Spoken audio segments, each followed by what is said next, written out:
Hello everyone, बहुत बहुत स्वागत है आपका हमारे नई पीवाईक्यू सीरीज़ में, जहां पर हम क्या पढ़ रहे हैं। हम पूरे के पूरे पीवाईक्यूज जो हैं पिछले साल के पूरे सॉल्व कर रहे हैं।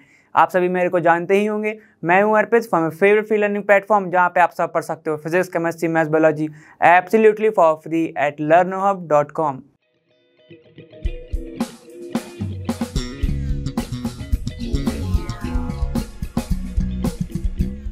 जैसा कि हम सभी दो अपने जो पेपर हैं वो कंप्लीट कर चुके हैं, एक 2017 और 18 की। 18 में ज़्यादा कोई रिपीटेशन नहीं थी, लेकिन अब हम आ गए 19th पर, जहाँ पर कुछ क्वेश्चंस काफ़ी ज़्यादा रिपीट हुए हैं अलग अलग टाइप में। टाइप पूरा सेम ही है, मतलब जो पैटर्न है वो सब सेम ही है क्वेश्चन का, लेकिन जो क्वेश्चन है उनके कुछ कुछ वैल्यूज़ बदल दिए गए हैं। ठीक है, कुछ अलग कॉन्सेप्ट से पूछ लिया गया है, तो उन सब के बारे में हमें इसके बारे में पूरा का पूरा कैलकुलेट करके पूरा सॉल्व करेंगे हम 2019 का पेपर। ठीक है, तो बिना कुछ टाइम वेस्ट करे अपन स्टार्ट करते हैं क्वेश्चन नंबर फर्स्ट से। और एक बात, जो भी इस साल वाले में सिलेबस में नहीं होगा वो वाले टॉपिक अपन ज़्यादा नहीं देखेंगे। ठीक है, क्योंकि हमको जल्दी से किसकी तैयारी में लगे हम 2023 की। ठीक है, तो जो टॉपिक नहीं आएगा तो वो अपन नहीं करेंगे। ठीक है, चलो अपन स्टार्ट करते हैं।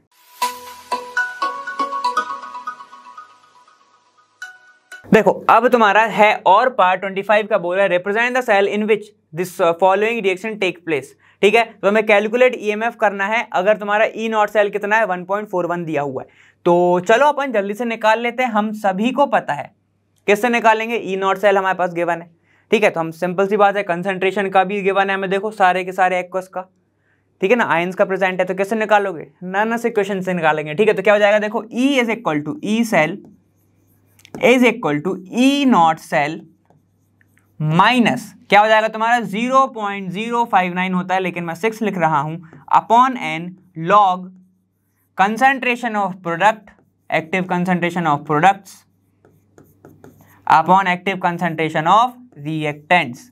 यही होता है नाना इक्वेशन, रिएक्टेंट्स। ठीक है, चलो इसके ही बेस पे सारी की सारी चीजों को लिखते चलो। ई सेल निकालना ही है, तो ई सेल ऐसे ही लिख रहा हूं मैं, इज इक्वल टू क्या हो जाएगा, E naught cell. E naught cell कितना दिया है 1.41। ठीक है, माइनस अब यहाँ पे देखो 0.06 अपॉन एन की वैल्यू क्या आएगी, जब कितने इलेक्ट्रॉन लॉस हो रहे हैं या फिर गेन हो रहे हैं, वही चीज। ठीक है, तो यहाँ पे देखो क्या है, 3, यहाँ पे कितने इलेक्ट्रॉन है टोटल 6 इलेक्ट्रॉन। यहाँ पे देखो कितने, यहाँ पर भी कितने 6 इलेक्ट्रॉन। ठीक है, और यहाँ पर कितने, देखो यहाँ पर निकल बना रहा है सॉलिड फॉर्म। चलो ठीक है, मतलब ये 2 से जा रहा है 0 पे और 3 सामने है, तो कितना हो गया 2 × 3 6। ठीक है, तो यहाँ पे हो जाएगा 6 लॉग। अब देखो यहाँ पे प्रोडक्ट में क्या है तुम्हारा, देखो ये सॉलिड है तो ये 1 हो जाएगा। अब यहाँ पे लिखूंगा मैं सिर्फ Al के बारे में, तो Al3+ उसका स्क्वायर, क्योंकि ये जो पावर है ये तुम्हारे कोफिशिएंट है, किस में जाएगा, ऊपर जाएगा पावर में। क्लियर है, चलो रिएक्टेंट की बात करो। रिएक्टेंट में क्या होगा तुम्हारा, ये जो Ni2+ है इसका हो जाएगा क्यूब, क्योंकि ये वाला जो पावर सामने लिखी हुई है, जो तो कोफिशिएंट सामने है, ये किस में जाएगा, पावर में। क्लियर है, अब सीधे सीधे सॉल्व कर लो, बाकी का पूरा आगे तुम्हारा। देखो E cell is equal to 1.41 minus 0.01। ठीक है, लॉग ये कितना आएगा, ध्यान से देखते चलो। अब यहां पर कंसंट्रेशन कितना है 0.01, मैं कैसे लिखूंगा ध्यान से देखना। ठीक है, इसको मैं लिखूंगा 1 × 10⁻³ लिख दूं। ठीक है, यहां पे ऐसे लिख दूं 1 × 10⁻²। ठीक है, यहां पे 2 आ जाएगा, ये 2, इसका क्या है स्क्वायर, ये है स्क्वायर, अपॉन निकल का कितना है, देखो निकल का है 0.1, तो इसको मैं लिखूंगा 1 × 10⁻⁻1 का क्यूब। ठीक है, किसी को यहाँ पे कोई दिक्कत नहीं। जब इसको सॉल्व करोगे तो क्या हो जाएगा, देखो ये आ जाएगा तुम्हारा लॉग, सिर्फ लॉग की वैल्यू रख रहा हूं यहाँ पे, लॉग 10 की पावर इंटू हो जाएगी। ठीक है, तो क्या जाएगा -4 अपॉन यहाँ पे देखो लॉग, यहाँ पे क्या जाएगा 10⁻⁻3। ठीक है, इन दोनों से ये कैंसिल, क्या आ गया, log 1/10 को मैं लिख सकता हूँ log 1/10 इनवर्स आया, तो उसको मैं लिखूंगा log 10 और log 10 की वैल्यू कितनी होती है 1। ठीक है, ये सामने आ जाएगा, ये जो पावर है ना -1 जो ऊपर आया है, ये जो -1 है ये सामने आ जाएगी, log की पावर m, n क्या होता है, n log m होता है।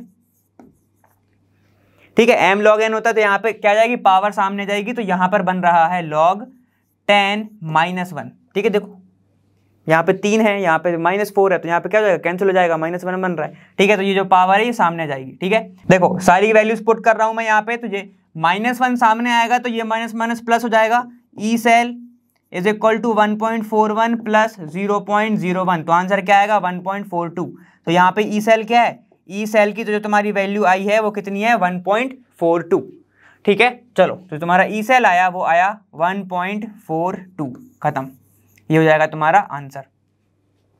क्लियर है, 1.42 क्या आएगा और वोल्ट आएगा, ठीक है। चलो नेक्स्ट पार्ट देखते हैं। देखो अब 25th का और वाला पार्ट देख लेते हैं हम। यहाँ पर क्या बोल रहा है, how does molar conductivity very with the increase in concentration for strong electrolyte and weak electrolyte, ठीक है। How can you obtain limiting molar conductivity for weak electrolyte, ठीक है। तो लगभग हर सेट में ये क्वेश्चन घुमा फिरा के कहीं ना कहीं से पूछा ही गया है, ठीक है। तो इसको अपन पहले ही देख लेते हैं, अच्छे से देख लेते हैं, ठीक है।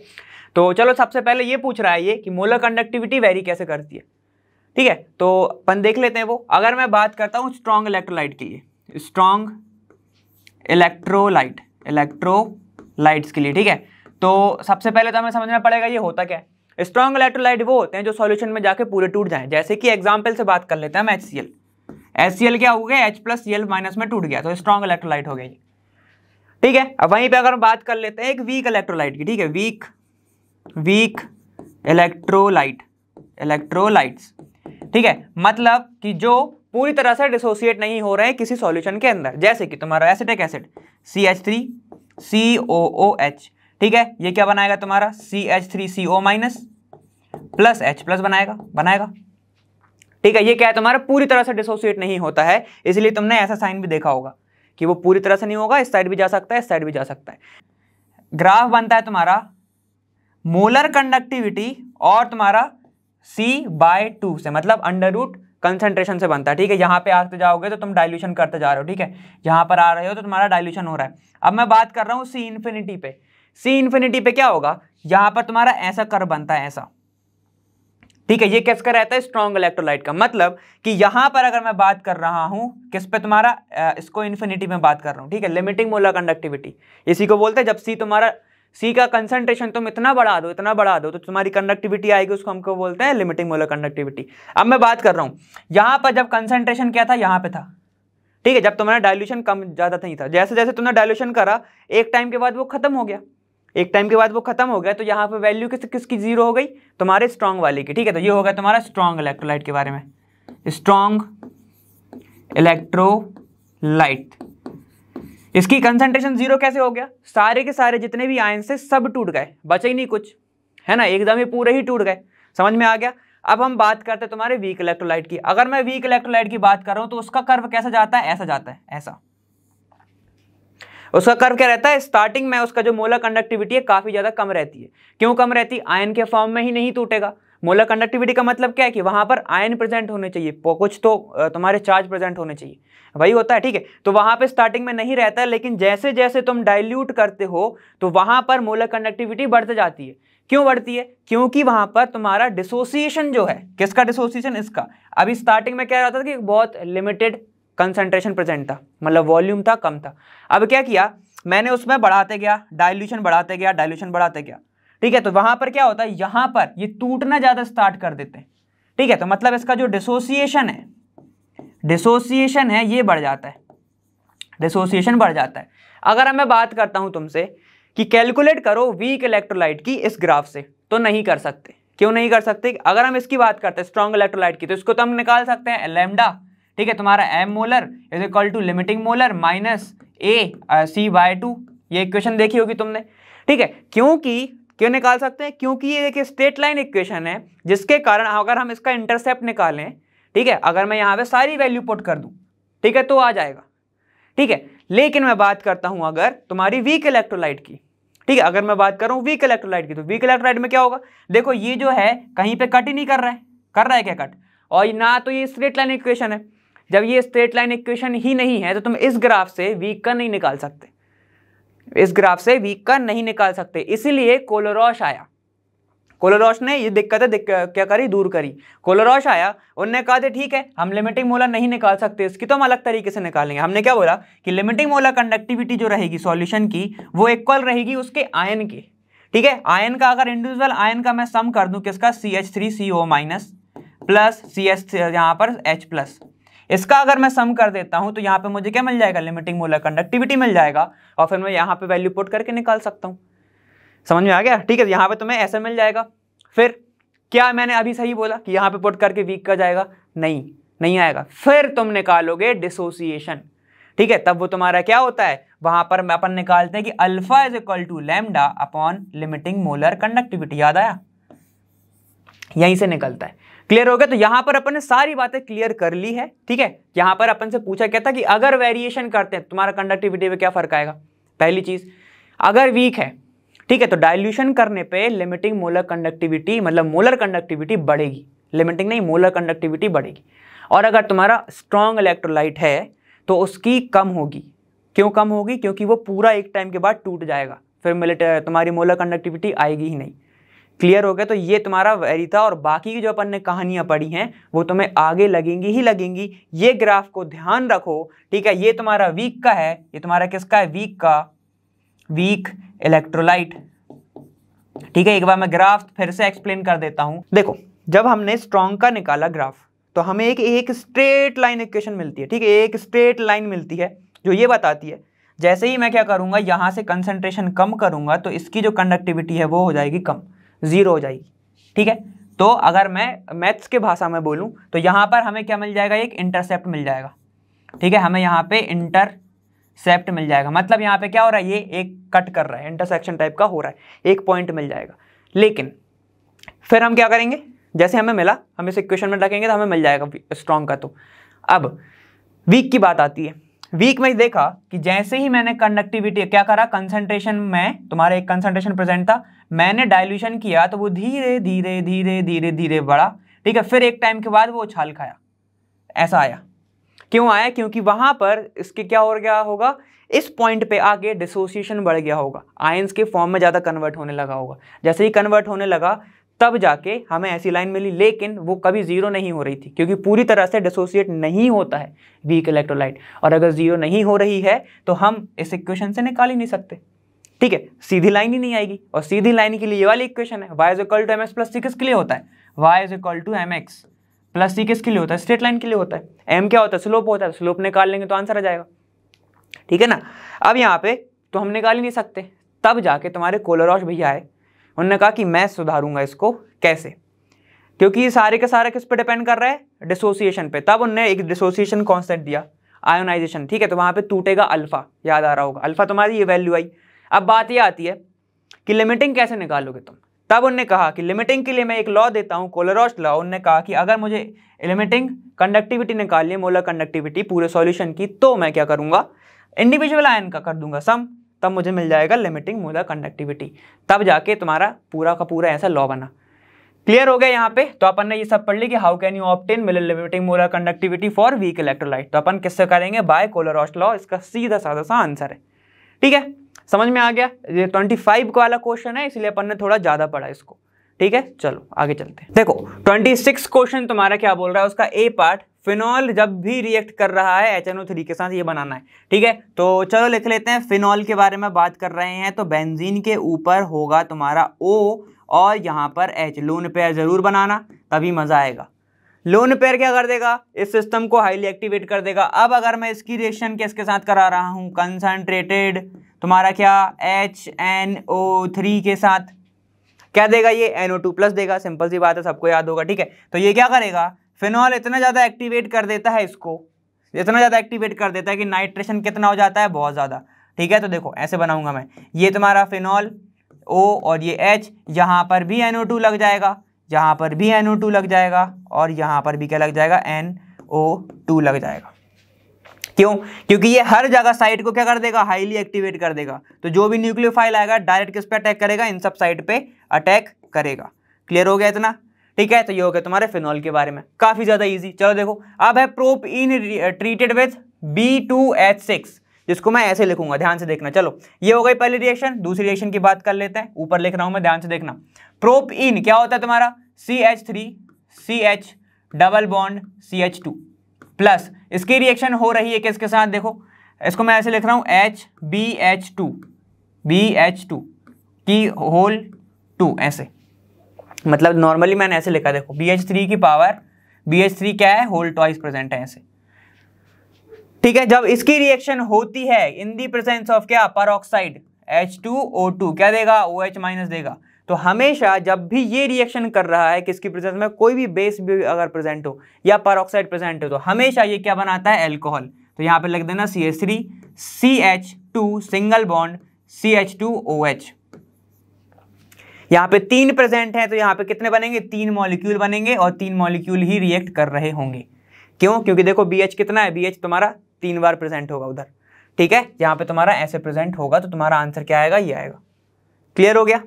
ठीक, तो ये तुम्हारी हो गई सेकंड वाली रिएक्शन, ये हो गई तुम्हारी कौन सा, सेकंड रिएक्शन, ये हो गई तुम्हारी पहली रिएक्शन, है ना। अब उसके बाद बोल रही है थर्ड वाला कि sodium butoxide is treated with CH3Cl। तो चलो देख लेते हैं इसको। सोडियम ब्यूटॉक्साइड मतलब पहले ब्यूटॉक्साइड बना रहा हूं मैं, देखो यहाँ पर CH3 C, यहाँ पर O, ये हो गया CH3, ये हो गया तुम्हारा ब्यूटॉक्साइड। ठीक है, ये बन गया तुम्हारा टर्शरी ब्यूटॉक्साइड, ये होगा टर्शरी ब्यूटॉक्साइड। सोडियम लगाना है तो यहाँ पे मैंने लगा दिया सोडियम। इसकी रिएक्शन हो रही है किसके साथ, CH3Cl। तो देखो खुद ही बता दो यहाँ पे क्या बन जाएगा। ठीक है, यहाँ पर ये देखो यहाँ पे क्या निकला, यहाँ से N, यहाँ से Cl निकला, माइनस NaCl लिख देता हूँ। डायरेक्ट क्या बनेगा, ध्यान से देखते चलो, ये देखो ये बनेगा तुम्हारा CH3, ठीक है, CH3, यहाँ पर CH3 और OCH3, खत्म। बाकी का पूरा कंपाउंड मैंने जोड़ दिया। ठीक है, ये क्या बन गया, मेथॉक्सी ब्यूटेन। ठीक है, काफी ज्यादा इजी। ठीक है ना, चलो देखो ये बन गया तुम्हारा आंसर। ठीक है, चलो ये तुम्हारा हो गया A पार्ट। अब देखते हैं अपन B पार्ट। देखो B पार्ट तुम्हारा क्या है, B पार्ट तुम्हारा बोल रहा है how will you distinguish between butane 1-ऑल और ब्यूटेन 2-ऑल। तो चलो सबसे पहले अपन इसका बनाएंगे स्ट्रक्चर, सिंपल सी बात है। चलो देख लेते हैं अपन इसको कैसे बनाऊंगा मैं। ऐसे देखो CH3 CH2, ये CH, यहाँ पर CH2, ठीक है, ये बन गया तुम्हारा 2-ऑल। ठीक है, अब बनाना है तुम्हें 1-ऑल। तो कैसे बनाऊंगा, CH3 CH, यहाँ पे क्या होगा, CH3 होगा। ठीक है, यहाँ पे होगा CH2 CH2 और ये तुम्हारा CH2OH, CH2O और ये तुम्हारा H। ठीक है, ये हो गया 1-ऑल, ये हो गया 2-ऑल। दिख रहा है सबको, ब्यूटेन ब्यूटेन। चलो अब देखो ध्यान से सुनना। ठीक है, यहां पर अगर मैं तुमसे बोलता हूं कि विक्टर मेयर टेस्ट करा दो, ठीक है, विक्टर मेयर टेस्ट किसके लिए होता है, वो प्राइमरी सेकेंडरी टर्शरी को डिस्टिंग्विश करने के लिए विक्टर मेयर टेस्ट होता है। ठीक है, तो मैंने एक ट्रिक बताई थी, हर जगह कहीं तो बताई थी मैंने, कि अगर विक्टर पहली बार अगर अल्कोहल लेता है तो वो क्या हो जाता है, रेड कलर का। ठीक है, मतलब अगर तुम पहला बार फर्स्ट डिग्री कराओगे, ये तुम्हारा सेकंड डिग्री है, अगर तुम फर्स्ट डिग्री कराओगे तो जो तुम्हारा कलर आएगा विक्टर मेयर टेस्ट में, तो क्या आएगा, वो तुम्हारा वो आएगा तुम्हारा red colour, red colour, red colour. ठीक है, इतना इजी है। अब अगर तुम दूसरी बार विक्टर अल्कोहल लेता है तो वो क्या हो जाता है, ब्लू हो जाता है, वो हो जाएगा ब्लू कलर का, ब्लू कलर। इतना क्लियर हो गया, काफी ज्यादा इजी था। देखो मैंने ऐसे बताया था, विक्टर भैया ने अगर पहली बार लिया, मतलब प्राइमरी पहली बार अल्कोहल ली तो रेड, दूसरी बार लिया तो ब्लू, और तीसरी बार में वो कोई रिएक्शन नहीं देंगे, सीधे ऐसे। ठीक है, तो इसलिए कहते हैं अल्कोहल कम पियो, मैंने ऐसे बताया था। क्लियर है। ठीक है, ऐसे कर सकते हो। और दूसरा तरीका, यहाँ पर देखो टर्मिनल पे CH3 है तो अल्कोहल भी आइडोफॉर्म टेस्ट देता है, तो यहाँ पे क्या हो जाएगा, ये भी तुम्हारा आइडोफॉर्म टेस्ट देगा, येलो कलर। यहाँ पे कुछ नहीं मिलेगा, यहाँ पे क्या है, CH3 नहीं है। क्लियर। चलो तो ये तुम्हारा B पार्ट हो गया, उसको अरेंज करके लिखते चलना। ठीक है ना, ऐसे 2 टेस्ट बताना, यहाँ पे ये विक्टर मेयर टेस्ट देगा, रेड कलर देगा, ये रेड कलर नहीं देगा। ठीक है, वो तुम्हारा ब्लू कलर देगा। ठीक है, चलो अब यहाँ पे जाओ, तुम्हारा arrange the following in increasing order of acidity. ठीक है, तो चलो सबसे पहले दिया तुम्हें फिनॉल, तो लिख लेते हैं हम फिनॉल। ये लिखा मैंने फिनॉल, ठीक है, ये मैंने लिखा फिनॉल। ठीक है, और है तुम्हारा एथेनॉल, तो एथेनॉल लिख देते हैं अपन। चलो CH3 CH2OH, CH2O और ये तुम्हारा H। ठीक है, और एक है वाटर, तो एक है तुम्हारा वाटर HO और ये H। ठीक है, सब में दिख रहा है क्या, OH कॉमन। तो अब ध्यान से देखते चलो, ध्यान से देखना, यहां से H+ निकला, यहां से भी H+ निकला, यहां से भी क्या निकला तुम्हारा H+, ऐसे निकला। ठीक है, ये बन जाएगा तुम्हारा कौन सा, फिनॉक्साइड। ये बना तुम्हारा फिनॉक्साइड आयन, फिनॉक्साइड आयन बोलते हैं इसको। अल्कोहल लेगा तो क्या बनाएगा, अल्कोक्साइड, अल्कोक्साइड आयन। इसको बोलना है तो तुम बोल सकते हो कि सिर्फ क्या बचा तुम्हारा, हाइड्रोक्साइड, हाइड्रोक्साइड, ये तुम्हारा बचा, तुम ऐसे लिख सकते, बोल सकते हो। अब ध्यान से सुनते चलो, जैसे ही मैं बात कर रहा हूं फिनॉल की, तो यहां पे क्या लग गया, रेजोनेंस लग गया, रेजोनेंस यहां पे लग गया रेजोनेंस, जिसके कारण ये क्या कर देगा, ड्यू टू रेजोनेंस, रेजोनेंस ये इसको क्या कर देगा, मॉलिक्यूल को कर देगा ये स्टेबल, मॉलिक्यूल तुम्हारा हो जाएगा स्टेबल। और अगर कोई भी चीज हाइड्रोजन देने के बाद, ठीक है, हाइड्रोजन देने के बाद स्टेबल हो रही है, उसका मतलब अनायन अगर स्टेबल हो रहा है तो वो क्या होता है, हाईली एसिडिक होता है, इसलिए ये क्या हो जाएगा तुम्हारा, एसिडिक हो जाएगा। अब कितना एसिड होगा अपन कंपेयर करके बताएंगे। यहां पे ऐसे किसकी बात करो, अल्कोक्साइड, अल्कोक्साइड जैसे ही देगा तो ये क्या बनेगा तुम्हारा, यहां पर नेगेटिव चार्ज, और ये तुम्हारा कौन सी ग्रुप है, प्लस आई ग्रुप, प्लस आई ग्रुप है तो मतलब इलेक्ट्रॉन क्या देगा, उसके साइड पुश करेगा, उसके साइड पुश करेगा तो इसका जो अनायन बना उसको क्या करेगा, वो अनस्टेबल करेगा, क्योंकि इलेक्ट्रॉन और जा रहे हैं उसके पास, वैसे एक एक्स्ट्रा इलेक्ट्रॉन है और इलेक्ट्रॉन जा रहे हैं, तो यहाँ पे क्या हो जाएगा, ये अनस्टेबल हो जाएगा, तो एसिडिटी क्या हो जाएगी इसकी, कम हो जाएगी, एसिडिटी क्या हो जाएगी, कम हो जाएगी। वहीं पे अब इसकी बात करो, यहां पर है हाइड्रोजन, हाइड्रोजन कितना ही पुश करेगा इलेक्ट्रॉन, ठीक है, इसको मैंने क्या बताता हूं, इसको मैं बोलता हूं लाइट ग्रुप, लाइट ग्रुप, तो ये कितना ही करेगा पुश, ये तो इलेक्ट्रॉन ही पुश नहीं कर पाएगा, जिसके कारण ये क्या हो जाएगा, थोड़ा सा लीस्ट स्टेबल, लीस्ट स्टेबल। अब इसके अकॉर्डिंग तुम अपना ऑर्डर लिख सकते हो, सबसे ज्यादा कौन सा होगा, फिनॉल, ठीक है, उसके बाद तुम्हारा कौन सा होगा, अल्कोहल, ठीक है, तो अगर इसी में मेरे को लिखना है तो सबसे ज्यादा मैं लिखूंगा फिनॉल, उसके बाद लिखूंगा मैं तुम्हारा कौन सा, वाटर, और फिर अल्कोहल, ठीक है, तो ऑर्डर तुम्हारा क्या हो जाएगा, ध्यान से लिखो, फिनॉल, फिर होगा तुम्हारा वाटर, फिर होगा तुम्हारा एथेनॉल, तो ये तुम्हारा क्या होगा, ऑर्डर, ये होगा तुम्हारा ऑर्डर।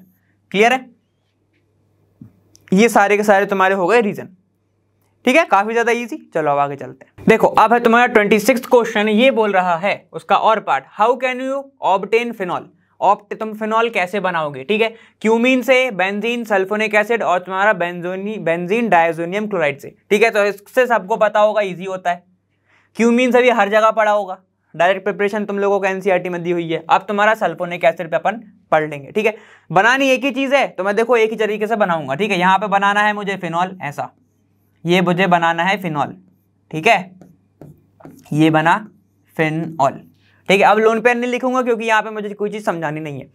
तो चलो सबसे पहले है क्यूमीन, क्यूमीन क्या होता है कि अगर बेंजीन के ऊपर मैं क्या जोड़ दूं, आइसोप्रोपाइल, क्या होता है तुम्हारा आइसोप्रोपाइल, CH, यहाँ पर CH3 और CH3, ऐसा CH3, और इसकी रिएक्शन अगर मैं O2 के साथ करा दूं तो ये क्या बनाता है तुम्हारा, क्यूमीन हाइपर ऑक्साइड, मतलब O2 पूरा का पूरा जाके जुड़ जाएगा, ठीक है, कैसे जुड़ेगा, हाइड्रोजन और कार्बन के बीच में, ऐसे देखो ये बन जाएगा तुम्हारा ऐसा स्ट्रक्चर, ठीक है, देखो ये कार्बन, यहाँ पर ऑक्सीजन, ऑक्सीजन, और ये तुम्हारा हाइड्रोजन, ठीक है, ये CH3, ये CH3, यहाँ पर तुम्हारा गोला, बेंजीन है ना, गोला, ठीक है। अब देखो यहाँ पे क्या होगा, यहाँ पर ये वाला स्ट्रक्चर जो है निकल जाएगा बाहर, अब तुम वाटर की प्रेजेंस में तोड़ो या किसी की प्रेजेंस में तोड़ो, ठीक है, तो क्या होगा, ध्यान से देखते चलो, ये वाला बॉन्ड जो है वो टूट जाएगा ऐसा, ये वाला बॉन्ड ऐसा टूटेगा, ठीक है, ये कार्बन अटैक करेगा इसको, और यहां से निकल जाएगा क्या तुम्हारा H, और बाकी का पूरा प्रोडक्ट देखो यहां से निकलेगा, यहां पर बना तुम्हारा फिनॉल,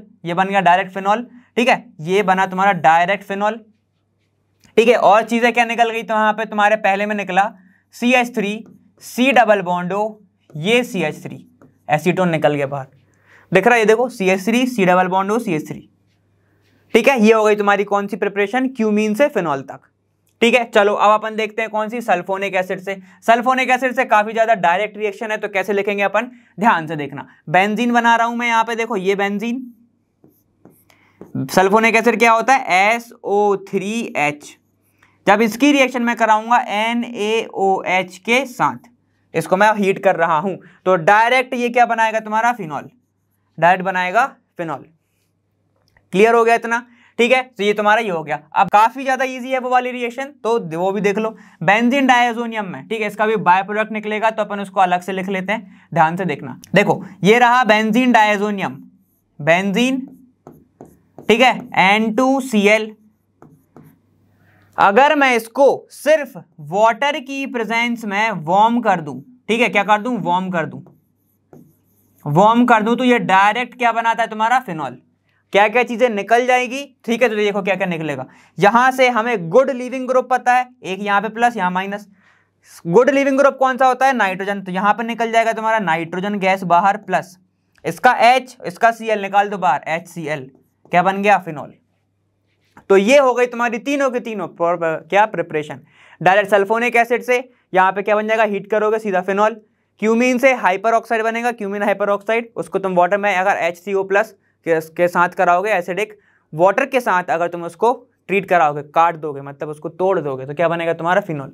यहाँ पे होता है अरेंजमेंट थोड़ा सा, ठीक है, यहाँ पे रिंग अरेंजमेंट होता है। क्लियर? चलो देखो, वो तुम्हें बताने की जरूरत नहीं है।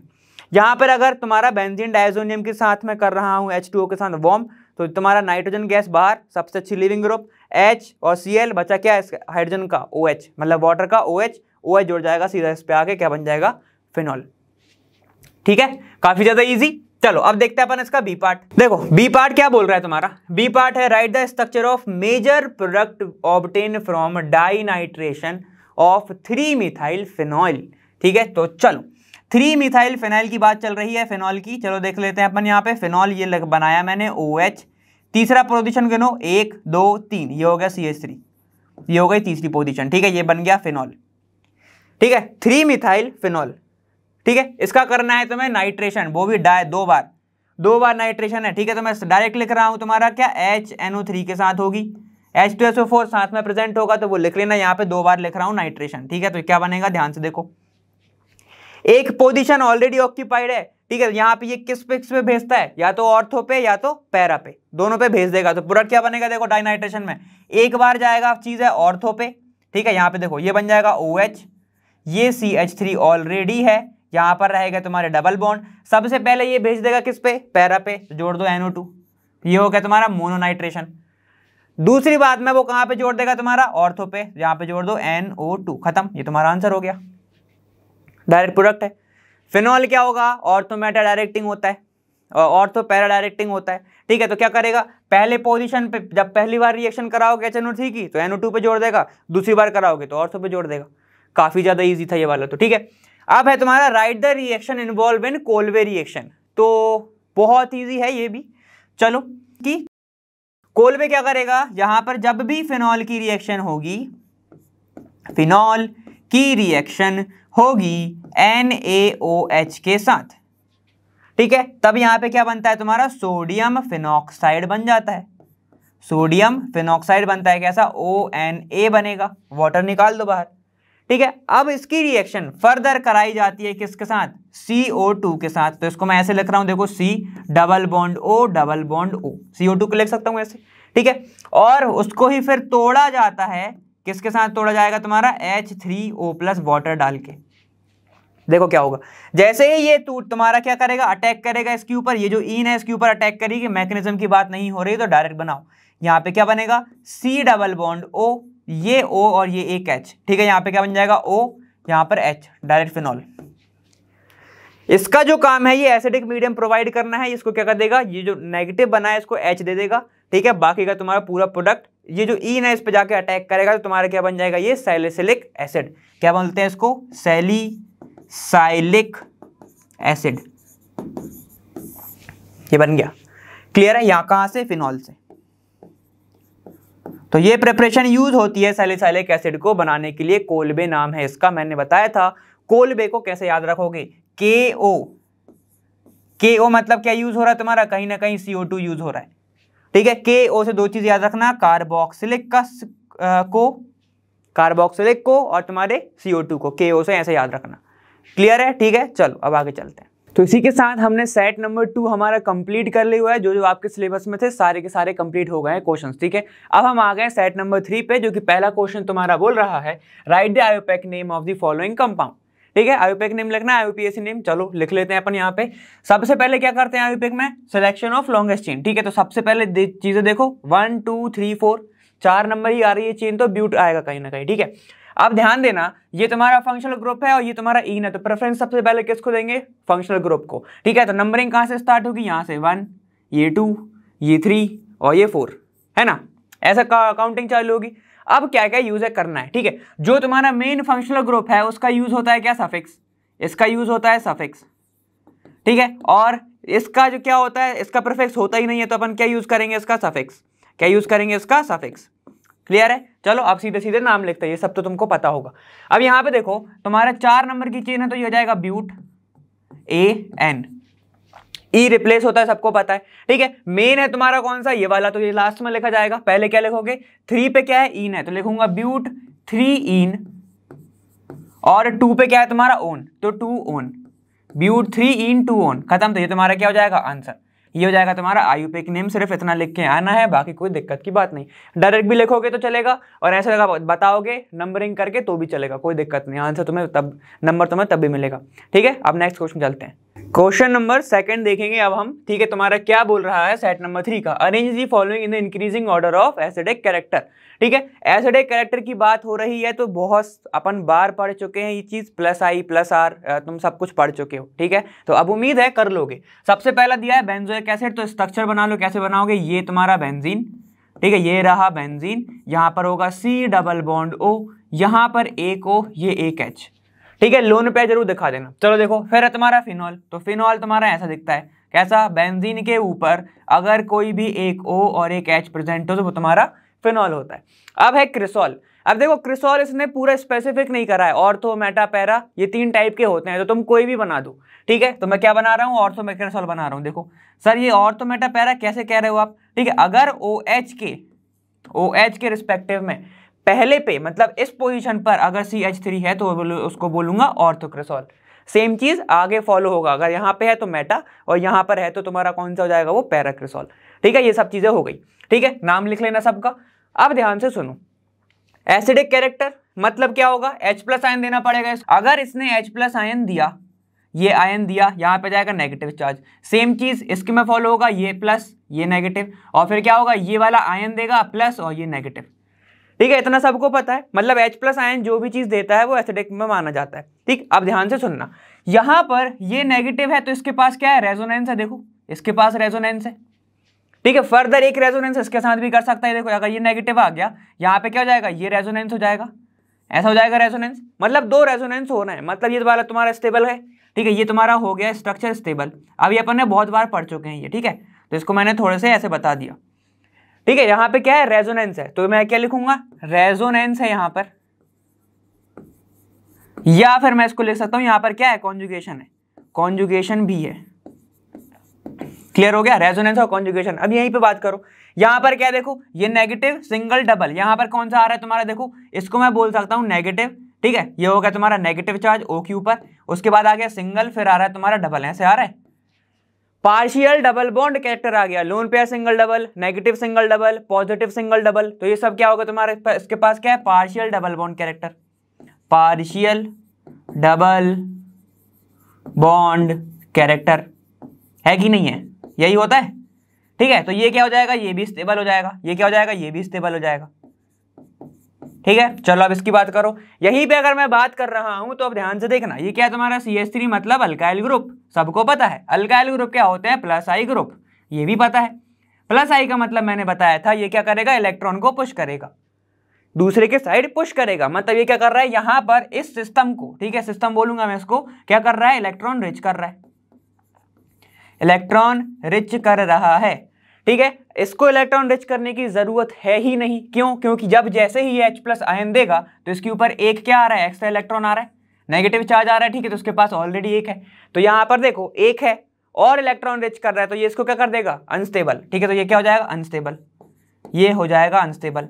बस अब ऑर्डर लगा दो, देखो यहाँ पर है 2 रेजोनेंस, यहाँ पर क्या है, आराम से रेजोनेंस हो रहा है, यहाँ पर क्या है, एक ही रेजोनेंस, ठीक है। तो सबसे ज्यादा एसिडिक कौन सा हो जाएगा तुम्हारा, बेंजोइक एसिड। सबसे कम कौन सा होगा, ये देखो क्या कर रहा है, अनस्टेबल कर रहा है। तो ऑर्डर कैसे लिखेंगे हम, ध्यान से देखना, ठीक है। ऑर्डर लिख रहा हूं मैं, सबसे कम आएगा तुम्हारा क्रिसॉल,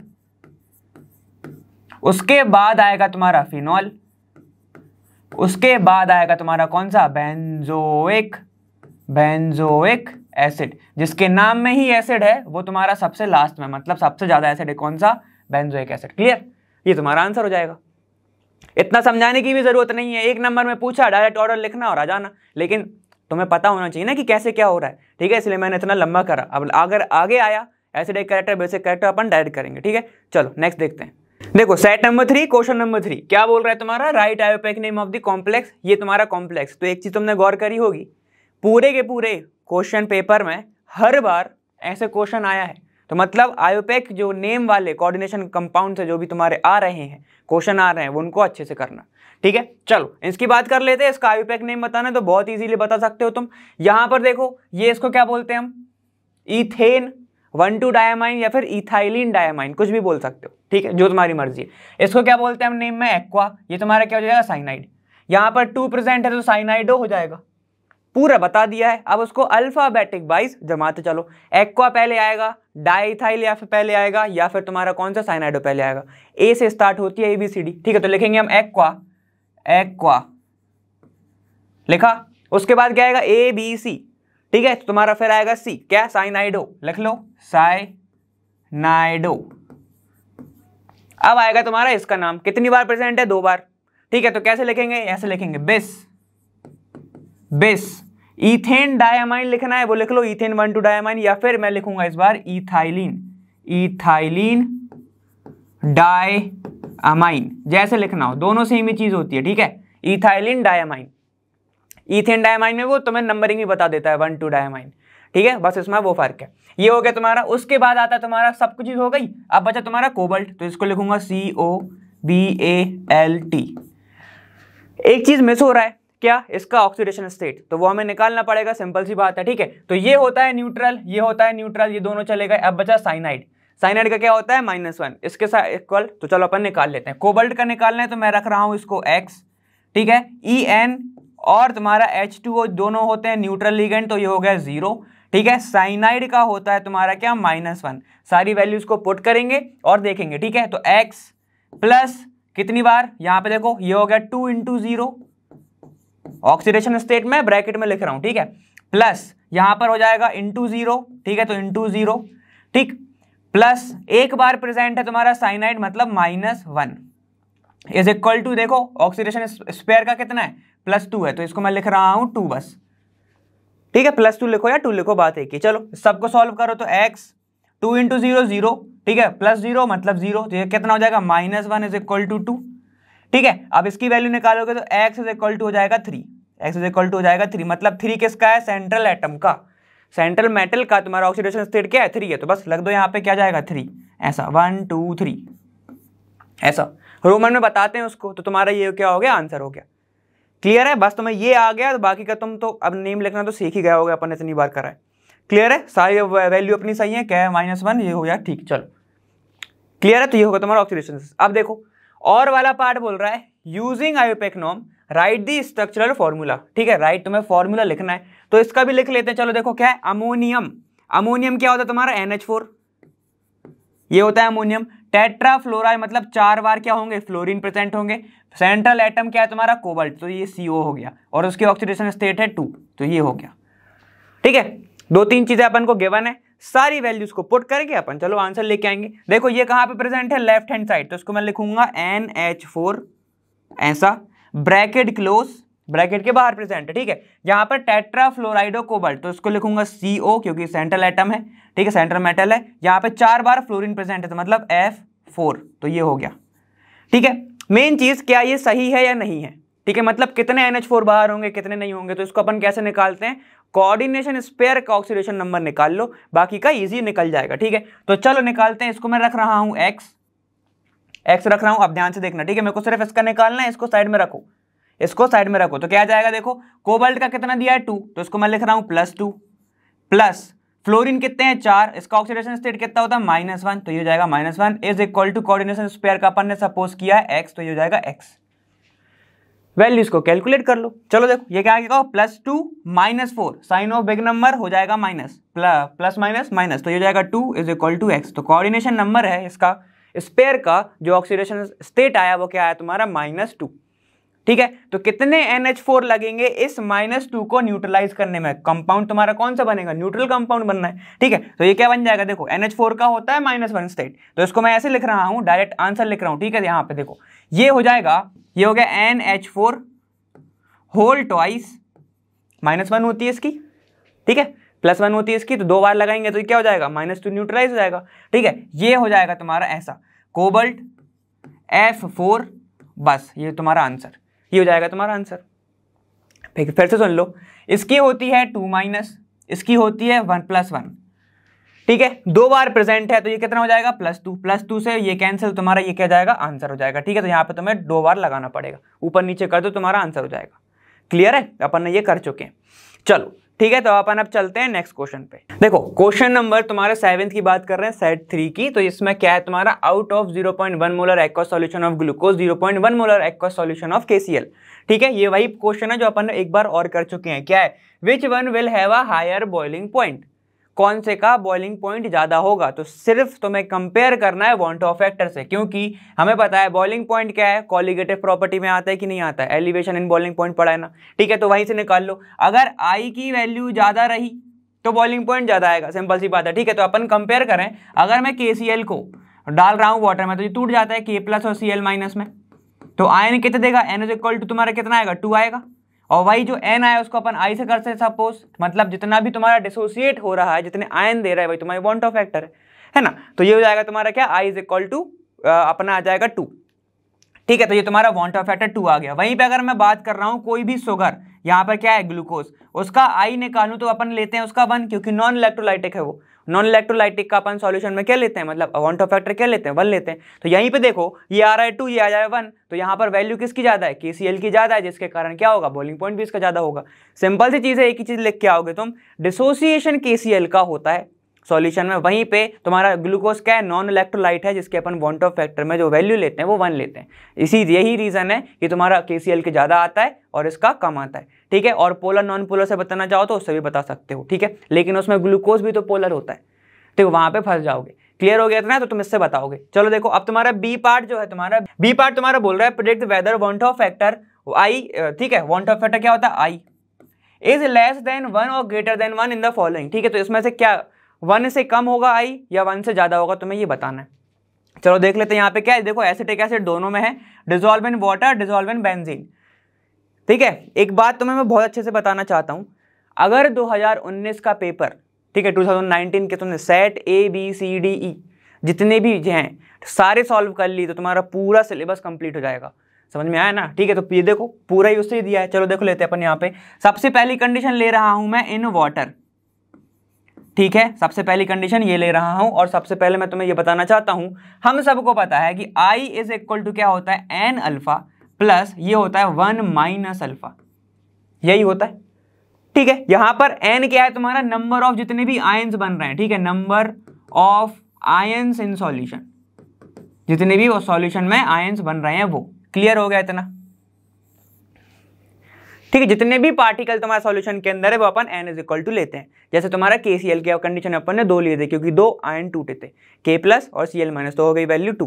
ठीक है, तो वैसे लिया था हमने। चलो यहाँ पे आ जाओ, अब इस यही फॉर्मूले से अपन निकालेंगे चीजें। ध्यान रखना, सबसे पहली कंडीशन मैंने ली है इन वाटर, मतलब उसमें क्या होगा, एसिटिक एसिड CH3COOH, ये क्या होता है, एक वीक क्या होगा, एसिड होगा। जब ये जाएगा वाटर के अंदर तो ध्यान दो क्या बनेगा, जहां बनेगा CH3COO- प्लस H+। तो ये क्या हो रहा है इन वाटर, डिसोसिएट, ये हो रहा है डिसोसिएट। क्लियर, डिसोसिएट ये होता है। ठीक, अब यहीं पे वैल्यूज को सीधे सीधे पुट करो, निकाल के देख लेते हैं I = क्या आएगा। ठीक है, देखो हमने क्या किया, अगर मैं यहाँ से N की वैल्यू निकालूं, मतलब कितने आयन जा रहे हैं इसके अंदर, 2 आयन जा रहे हैं। ठीक है, देखो एक क्या जा रहा है तुम्हारा, एक जा रहा है तुम्हारा एसिटेट और एक जा रहा है तुम्हारा H+। तो N की वैल्यू तुम्हारी आ गई 2, सारी की सारी यहाँ पे पुट करेंगे, देखो क्या आएगा, I = आ जाएगा, I = क्या आने वाला है, ध्यान से देखना, N, ठीक है, मतलब 2 अल्फा प्लस 1 - अल्फा, यही बना है। ठीक है, तो अब यहां पर देखो तुम इसको क्या लिख सकता हूं मैं, ये हो जाएगा 1 + अल्फा = I। ठीक है, जो तुम्हारी I आएगी इस कंडीशन में, देखो 1 के साथ प्लस हो रहा है, मतलब क्या आएगा, I ग्रेटर तुम्हारा आएगा किससे, 1 से। I क्या आएगा, ग्रेटर आएगा 1 से। क्लियर है, इतना समझ में आएगा। मतलब डिसोसिएशन केस में किसके, CH3COOH एसिटिक एसिड की I की वैल्यू आएगी ग्रेटर देन 1। वहीं पे हम बात करते हैं अब इन बेंजीन। ठीक है, किसकी बात करेंगे, इन बेंजीन, इन बेंजीन। अब ध्यान से सुनना, बेंजीन के अंदर एसिटिक एसिड होता है डायमराइज, मतलब कैसे बनाएगा, ध्यान दो, यहाँ पे ये बन जाएगा तुम्हारा CH3COOH। ठीक है, 2 मॉलिक्यूल लूंगा अगर इसके मैं, ठीक है, तो ये क्या हो जाता है, डायमराइज हो जाता है, ये बनाएगा ऐसा CH3COOH। डायमर को कैसे दिखाऊंगा मैं, मतलब 2 कंपाउंड आपस में ही जुड़ के निकल गए, डायमर बना लिया, मतलब एक मॉलिक्यूल और दूसरा मॉलिक्यूल आपस में जुड़ गए, बन गया तुम्हारा डायमर। ठीक है, तो ऐसा बनता है। क्लियर, सबको क्लियर, ठीक है। यहाँ पे अब ध्यान से सुनना, n इज इक्वल टू कितना होता है तुम्हारा, n मतलब कितने तुम्हारे बन रहे हैं, तुम्हें कितने आयंस प्रेजेंट है उस साइड पे, ठीक है। तो n इज इक्वल टू तुम्हारा कितना हो जाएगा 1, n इज इक्वल टू हो जाएगा तुम्हारा 1, ठीक है। तो अब यहाँ पे तुम चीजें अलग से निकालोगे, कैसे निकालोगे, अलग से निकालोगे, ठीक है। यहाँ पर अगर मैं निकालना चाहूँ कितना डिसोसिएट हो रहा है, n इज इक्वल टू, हमें पता है ऑब्जर्व वैल्यू आई तुम्हारी 1 क्योंकि डायमर बना लिया, थ्योरेटिकल वैल्यू कितनी आएगी तुम्हारी 2 क्योंकि हमें पता है कि एसिटिक आयन हमेशा 2 में टूटता है, 2 में टूटता है, देखो दिख रहा है हमें, तो हम यही लेके चल रहे थे। थ्योरेटिकल तो यही बोल रहा है कि 2 है, और ऑब्जर्व क्या है तुम्हारी, ऑब्जर्व तो आ रही 1 क्योंकि डायमर बना लिया, तो यहाँ पे हो जाएगा n is equal to 1/2, n is equal to जाएगा 1/2, क्लियर हो गया, ठीक है। तो इसको मैं स्पेसिफिक बता देता हूं कि कैसे किया है। ये तुम्हारा क्या है, यहाँ पे आएगा तुम्हारी प्रैक्टिकल वैल्यू, और ये नीचे आएगी तुम्हारी कौन सी, ये आ जाएगा थ्योरेटिकल वैल्यू, क्लियर है। वैल्यूज को पुट करो यहाँ पे, चलो देखते हैं अपन क्या आएगा। I इज इक्वल टू फिर क्या आएगा, यहाँ पर मैं पुट कर रहा हूं 1/2 अल्फा, ठीक है, प्लस 1 माइनस अल्फा, ठीक है। अल्फा अल्फा टर्म माइनस हो जाएगा तो ये क्या जाएगा तुम्हारा, देखो I इज इक्वल टू हो जाएगा -1/2 अल्फा प्लस 1, इसको बिल्कुल अच्छे से लिख के देखो तो क्या जाएगा, इसको मैं अगर अरेंज करूंगा I इज इक्वल टू हो जाएगा तुम्हारा 1 माइनस 1/2 अल्फा, ठीक है। तो हमें दिख रहा है ये क्या हो रहा है, 1 से माइनस हो रहा है, मतलब इसकी जो वैल्यू आएगी वो क्या आएगी, 1 से कम आएगी, ठीक है। तो इसको मैं ऐसे लिख रहा हूँ, यहाँ पर I की जो वैल्यू है वो क्या आएगी, 1 से कम आएगी, तो इसको मैं ऐसे लिख रहा हूँ 1 से कम आएगी, ठीक। और इसकी वैल्यू कितनी आई थी तुम्हारी, 1 से ज्यादा आई थी, तो I की वैल्यू आई थी 1 से ज्यादा, तो ये तुम्हारा आंसर हो गया। अब ये पूछ रहा है किस केस में, तो वाटर के केस में 1 से ज्यादा वैल्यू आएगी, मतलब I तुम्हारा बड़ा होगा, ठीक है। और यहाँ पे बेंजीन के केस में क्योंकि वो डायमराइज हो रहा है, n हो जाएगा 1/2, ठीक है। तो मतलब तुम्हारी जो वैल्यू आएगी वो क्या आएगी, 1 से कम आएगी, क्लियर हो गया, ठीक है। तो ये तुम्हारा पूरा का पूरा हो गया ये वाला क्वेश्चन, ठीक है। और ये वाला जो था पार्ट पिछले भी ऐसा ही है, और यहाँ पे तुम्हारा सेम का सेम यहाँ पे लिख के आना है तुम्हें, क्लियर। अब आगे चलते हैं, देखो सेट 3 का तुम्हारा क्वेश्चन नंबर यहाँ पे 10th है, ठीक है। 2 नंबर में नॉर्मल पूछा गया था, तो ज्यादा अपन को डिस्क्राइब नहीं करना है, तो ध्यान से सुन लो। यहाँ पे क्या है, write anode and cathode reaction that occur in a cell, ठीक है, dry cell, how does a cell differ from तुम्हारा मरकरी सेल, ठीक है। तो सबको पता है, सीधे सीधे इक्वेशन लिख के आना तुम्हारा, ये इक्वेशन हो गई, ठीक है। यहाँ पर चीजें क्या होती है वो अपन समझ लेते हैं थोड़ा। एनोड पर तुम्हारा क्या रहता है, जिंक, एनोड रहता है तुम्हारा जिंक, क्लियर हो गया। तो वो क्या करेगा, अपने आयन देगा वहीं पे। और एक तुम्हारा कैथोड रहता है, तुम्हारा क्या, कैथोड पर रहता है कार्बन, वैसे तो बेसिकली कार्बन रहता है, उसको अपन कैथोड बोलते हैं, नेगेटिवली चार्ज रहता है, ठीक है। आजू बाजू भरा होता है तुम्हारा अमोनियम और मैग्नीशियम का क्या एनवायरमेंट ऐसे क्रिएट कर देते हैं, तब जाके तुम्हारी रिएक्शन कौन सी होती है कि अमोनियम रिएक्ट करता है MnO2 के साथ, तब जाके तुम्हें मिलता है MnO2, 2NH3 और H2O मिलता है, ठीक है। ये पूरी की पूरी रिएक्शन है, डायरेक्टली तुम लिख सकते हो, पूरा डायरेक्ट आया था। अब सुनो, इनने पूछा मरकरी से कैसे डिफर करेगा, सिंपल सी बात है, मरकरी शब्द लग गया, ठीक है। मरकरी अगर शब्द लग गया तो हमें क्या पता है, कहीं ना कहीं मरकरी का यूज हुआ होगा। मतलब सुन लो, एनोड पर यहाँ पर जिंक है, ठीक है, एनोड पर यहाँ पर क्या है, जिंक है, कहाँ पर, जब तुम ड्राई सेल की बात कर रहे हो, ड्राई सेल, ठीक है। जैसे ही मैं बात करता हूँ मरकरी सेल की, मरकरी वाला सेल, ठीक है, तो यहाँ के एनोड पर क्या रहता है, यहाँ के एनोड पर रहता है जिंक अमलगम, जिंक Hg, ठीक है। ये एक ऐसा तुम्हारा क्या वर्क करता है, एनोड वर्क करता है, क्लियर होगा यहाँ पे। और एक टाइम के बाद अगर ये खत्म हो गया तो पूरा सेल को हटाना पड़ता है, लेकिन जिंक को है वो उसकी रिएक्शन होती ही रहती है, क्योंकि यहाँ पर इलेक्ट्रॉन्स का यूज नहीं हो रहा है, वहाँ पे इलेक्ट्रॉन का यूज नहीं होता है, यहाँ पर इलेक्ट्रॉन का यूज होता है, ठीक है। मतलब एक टाइम के बाद तो रिएक्शन खत्म हो ही सकती है, लेकिन वहाँ पर थोड़ा सा मुश्किल होता है, क्लियर है। तो यहाँ पर ये होता है तुम्हारा बहुत छोटा सा डिफरेंस, ठीक है। इतना लिख के आओगे आंसर मिल जाएगा तुम्हें, क्योंकि छोटा क्वेश्चन है तो ज़्यादा मत भर देना, क्लियर।